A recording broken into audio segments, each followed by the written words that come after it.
ಸಾಲಿನ ಆತ್ಮ ಯೋಜನೆಯಡಿ ಹುಬ್ಬಳ್ಳಿ ತಾಲೂಕಿನ ರೈತರನ್ನು ರಾಜ್ಯದೊಳಗಿನ ಅಧ್ಯಯನ ಪ್ರವಾಸಕ್ಕೆಂದು ಉತ್ತರ ಕನ್ನಡ ಜಿಲ್ಲೆಯ ಪ್ರಗತಿಪರ ರೈತರ ಹೊಲಕ್ಕೆ ಕರೆದುಕೊಂಡು ಹೋಗಲಾಗಿತ್ತು. ಅಲ್ಲಿ ಸಮಗ್ರ ಕೃಷಿ ಮತ್ತು ಸಾವಯವ ಕೃಷಿ ಬಗ್ಗೆ ತಿಳಿದುಕೊಳ್ಳಲಾಯಿತು.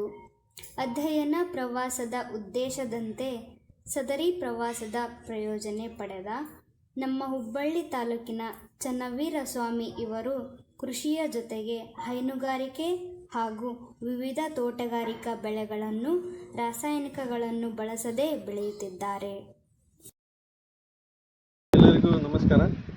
ಹುಬ್ಬಳ್ಳಿ ತಾಲೂಕು ನೂರಿ ಗ್ರಾಮದವರು ನಾವು. ನನ್ನ ಹೆಸರು ಚನ್ನವೀರಸ್ವಾಮಿ ಗದಗೆಯ ಸ್ವಾಮಿ ಹಿರೇಮಠ ಅಂತೇಳಿ.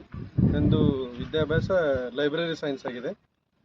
ನಮ್ಮದು ಒಟ್ಟು ಒಣ ಬೇಸಾಯ 12 ಎಕರೆ ಜಮೀನಿದ್ದು ಈ ಸಮಗ್ರ ಕೃಷಿಯಲ್ಲಿ 1 ಎಕರೆ 36 ಗುಂಟೆ ಬೆಳೀತಾ ಇದ್ದೇವೆ. ಈಗ ಅದರಲ್ಲಿ 110 DJ ತೆಂಗು ಹೈಬ್ರಿಡ್ ವೆರೈಟಿ, ನಂತರ 600 ಅಡಿಕೆ ಇದೆ, 400 ಕರಿಬೇವು ಇದೆ, ಒಂದು 3 ಬೆಡ್ ಅರಿಶಿಣ ಮಾಡಿದ್ದೀವಿ.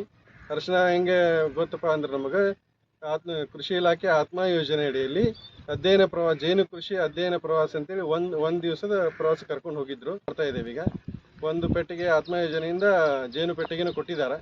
ನಾವು ಇಂಟ್ರೆಸ್ಟೆಡ್ ಇದ್ದೇವೆ ಅದಕ್ಕೆ ನಂತರ ಇನ್ನು ಮುಂದಿನ ದಿನಮಾನಗಳಲ್ಲಿ ಇನ್ನೂ ಸ್ವಲ್ಪ ತರಿಸ್ಕೊಂಡು ಜೇನು ಕೃಷಿ ಮಾಡ್ಬೇಕಂತೇಳಿ ಆಸಕ್ತರಿದ್ದೇವೆ. ನಾವು ಇದರಿಂದ ನಮಗೆ ಜೇನು ಕಲ್ಟಿವೇಷನ್ ಮಾಡೋದು, ಅಲ್ಲಿ ನೋಡಿ ಬಂದು ನಾವು ಅರಿಶಿಣ ಬೆಳೆದ್ವಿ.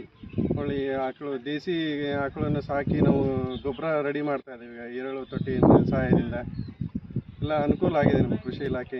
ಎಲ್ಲ ಅನುಕೂಲ ಮಾಡಿಕೊಟ್ಟಂಥ ಕೃಷಿ ಇಲಾಖೆ ಮತ್ತು ಆತ್ಮ ಯೋಜನೆ ಸಿಬ್ಬಂದಿಯೊಳಗೆ ಅವರಿಗೆ ನಾವು ಧನ್ಯವಾದವನ್ನು ಸಲ್ಲಿಸ್ತಾ ಇದ್ದೀವಿ.